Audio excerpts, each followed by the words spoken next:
Começando pela partida. Vamos falar então muito de São Paulo 2, Bragantino 2 aqui na Jovem Pan. Começando, Bruno, com o jogo, com a bola rolando.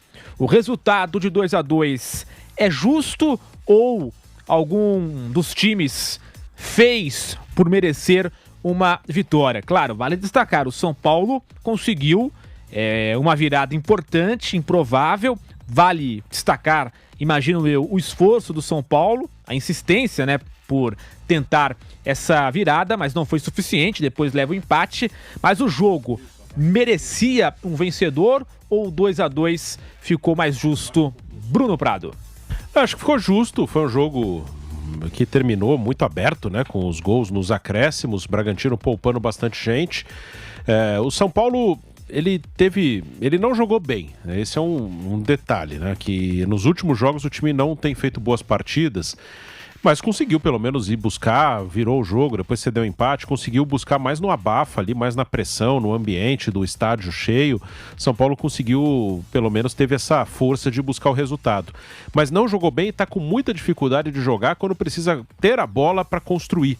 É um time que quando consegue sair de trás ele acelera bastante, então é um time que está bem acelerado, tem desfalques, isso tem um peso, né? Problema na lateral direita, não tem nenhum dos laterais disponíveis, então o Bobadilla pelo segundo jogo seguido está jogando por ali e hoje ele teve muita dificuldade, principalmente na marcação, tanto no duelo com Mosquera, tanto também no duelo com Vitinho, né? Ele teve muita dificuldade por ali.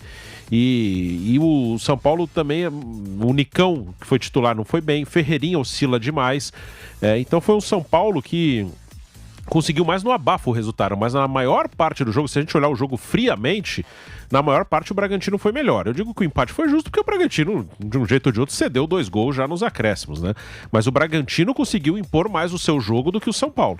O Bragantino conseguiu colocar mais a sua proposta do que o São Paulo, de sair de trás tocando, de ter um bom contra-ataque, explorar os lados do campo.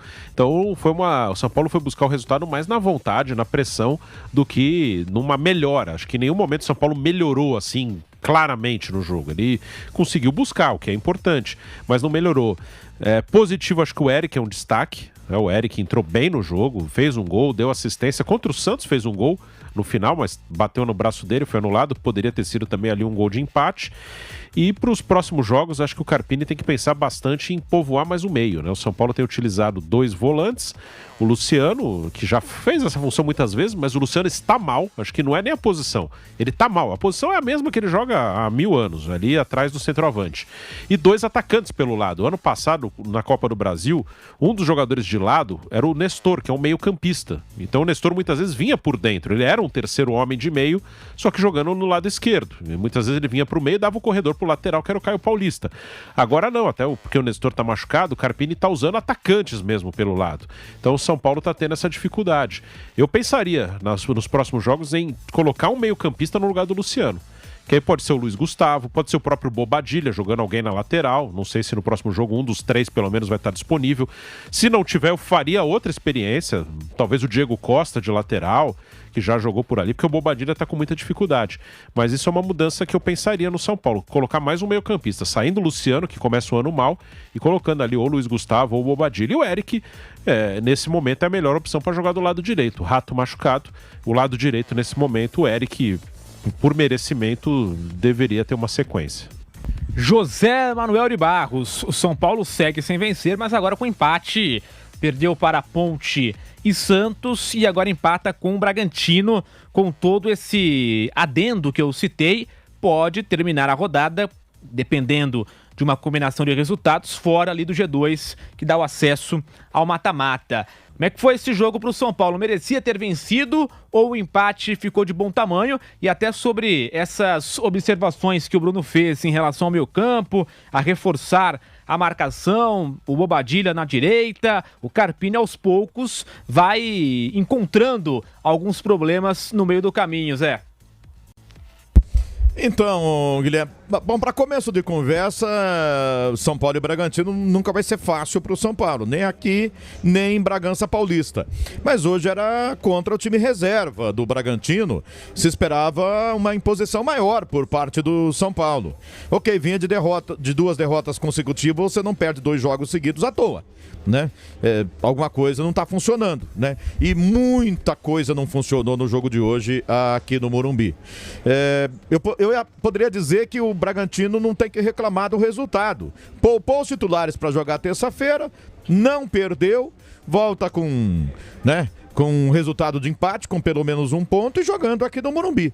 Mas se olha para a tabela, ele pode ser superado pela Inter de Limeira, que tem 2 jogos a menos na sequência do Campeonato Paulista, e de repente, na próxima fase, pode correr o risco de jogar como visitante, de jogar fora de casa. Então, mas de qualquer forma, ele conseguiu não perder o jogo sem o seu time titular, colocando alguns apenas no segundo tempo. Para o São Paulo, talvez evitar sair sendo vaiado depois dos 45, né? E a pressão que viria na sequência, principalmente para cima de um jovem treinador, Thiago Carpini, com peso de 3 derrotas consecutivas. Até pelos aplausos depois do segundo tempo, no final do jogo aqui, acho que demonstra um pouco que o torcedor vai seguir tendo paciência. O time ganhou um título lá em cima do Palmeiras no começo dessa temporada. Enfim, o Campeonato Paulista está começando ainda, então vai ter um pouco de tempo. Mas muitos erros do São Paulo. Achei equivocada a presença do Nicão na direita. Talvez ele devesse ter começado o jogo com o Eric, alguém no meio campo, né? O Luciano já comprovou no primeiro tempo que não estava funcionando ali, talvez devesse sair antes também, na volta já para o segundo tempo, um homem a mais no meio, como disse o Bruno agora há pouco.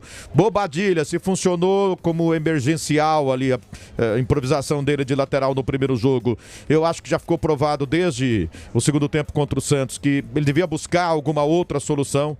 De repente ele ali no meio campo fosse melhor para o São Paulo no jogo de hoje, com outro jogador improvisado ali naquele setor. Eu acho que não estou ali no dia a dia, no treinamento, conhecendo todos os jogadores. Um jogador mesmo sub-20 do São Paulo não poderia entrar um pouco no jogo de hoje, ser testado no jogo de hoje? Não sei, né? Ou então alguém de zaga mesmo, né? De qualquer forma, pelo que foi demonstrado ali nos 90 minutos dentro de campo, o São Paulo errou demais. A falta de movimentação foi gritante, né? E acima de tudo, o Bragantino se impôs no Morumbi. Com time reserva, foi melhor do que o São Paulo. Jogou mais. O São Paulo ia conquistando uma vitória que estava caindo do céu. Quase que imerecida, né? Não imerecida porque ele criou as chances de gols ali para marcar já um gol aos 43 do segundo tempo, outro aos 48.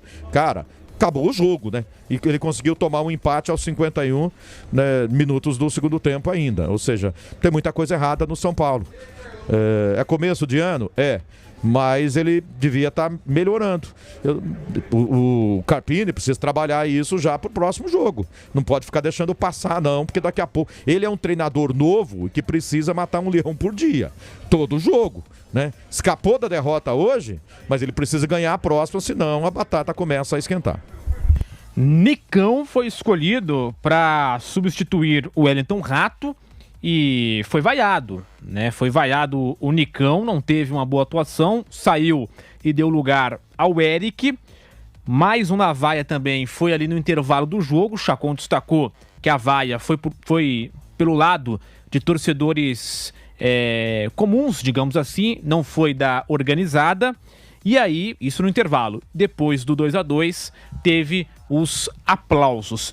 Mas, começando mais nessa questão do Nicão, não foi bem, foi vaiado, não sei se era pra tanto, mas imagino eu que até pro próximo jogo o Carpini pode tentar uma outra alternativa pro Rato. É por aí mesmo, Bruno? E seria o Eric mesmo, que entrou bem no jogo, né? Eu imagino que o Eric vai ser mantido no próximo jogo.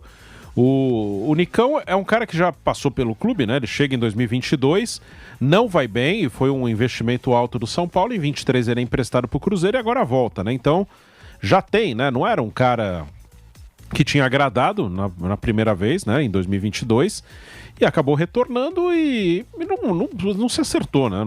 Ele teve a oportunidade de ser titular na Supercopa contra o Palmeiras, foi uma surpresa, ele jogando pela esquerda, na vaga do Lucas, também não fez uma boa partida ali. Hoje, um pouco antes de ser substituído, ele teve uma grande oportunidade, que o Lucão fez uma ótima defesa, mas é um cara que eu acho que não vai sair muito disso, não. Vai ter um ou outro jogo que ele entra um pouco melhor. Eu lembro até em 2022 teve um gol que ele fez na Sul-Americana contra o Ceará, mas é um outro momento. Não acredito que ele vai ter uma grande sequência, né? Que é um jogador que tem contrato, tem um salário alto, então ele acabou reintegrado.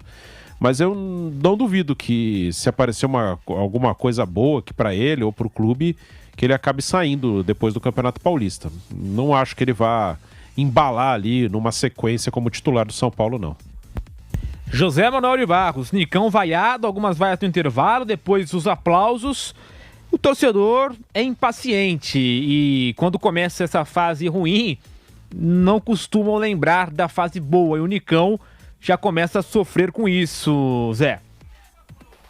Fase boa no Atlético Paranaense, né? Nem antes nem depois, esquece. O Thiago Carpini resolveu dar mais uma oportunidade, né, pro Nicão, mas eu acho que já deu, minha opinião, assim, eu acho que não adianta insistir. Ele pode ser feliz no outro clube, no outro lugar, né? Não é jogador pro São Paulo. Você vê que o Wellington Rato faz falta para o São Paulo, tremendamente. Então, ele não está sequer ao nível do Wellington Rato. Então, não precisa. Se não for um jogador melhor do que o Wellington Rato, então não precisa para jogar nessa função aqui pela direita. Minha opinião. Eu acho que o São Paulo já pode liberar, se tiver alguém interessado para amanhã, já pode liberar. Tem o Eric aí. O Eric, quando entra, eu acho que rende muito mais. Então, na ausência do Wellington Rato, não vejo por que você escalar o Nicão. Escala o Eric ou qualquer outro jogador. Naquela função ali, eu ponho o Ferreirinha na direita, boto o Galopo, sei lá, alguém da base, enfim, Juan, qualquer um. Eu acho que eu não vejo futuro no São Paulo pro Nicão, não. Nem é bom para ele, nem é bom pro São Paulo. Né? O torcedor, qualquer erro dele, ele fazia lances acertados aqui, ok, ninguém falava nada. Daqui a pouco, primeiro erro, a torcida já perde a paciência com ele, porque ele nunca conseguiu jogar com a camisa do São Paulo o que jogou no Atlético Paranaense. Não foi à toa que o Atlético liberou do jeito que liberou, né? Então, com todo respeito à história dele no Atlético Paranaense, eu acho que pro São Paulo não acrescenta. É melhor o São Paulo buscar outra solução ali, né? E eu já citei aqui, no elenco ele tem pelo menos o Eric ali, que quando entra rende mais do que ele. Tem jogador que fica marcado. Agora, Bruno Prado, uma outra pergunta que surge aqui pelas redes sociais, a ausência do Galopo. O Galopo não entrou na partida. Até vou conferir aqui se ele estava no banco, né? Estava no banco de reservas o Galopo. E aí muita gente questionando se o Galopo não deveria ter mais oportunidades neste time do São Paulo e até mesmo hoje, né? Na circunstância da partida. Como é que você vê essa situação do Galopo que ficou no banco de reservas apenas?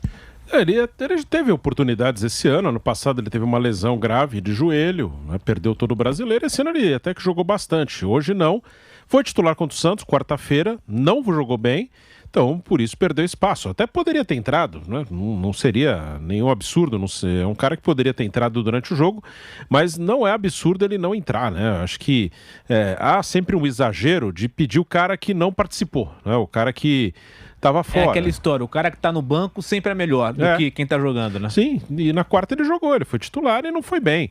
E vai continuar jogando, nem é um elenco com tanta gente assim, então é um cara que pode jogar pelo lado esquerdo, principalmente, pode jogar atrás do centroavante, pode jogar como centroavante, então é um cara que vai ter as suas oportunidades. Hoje não entrou, mas não seria surpreendente nem se ele acabasse sendo titular no próximo jogo, dependendo das circunstâncias, dos desfalques, enfim. Então, nada demais. Não tem nenhum absurdo ele não ter participado. É um cara que vai ter as oportunidades dele ao longo da temporada.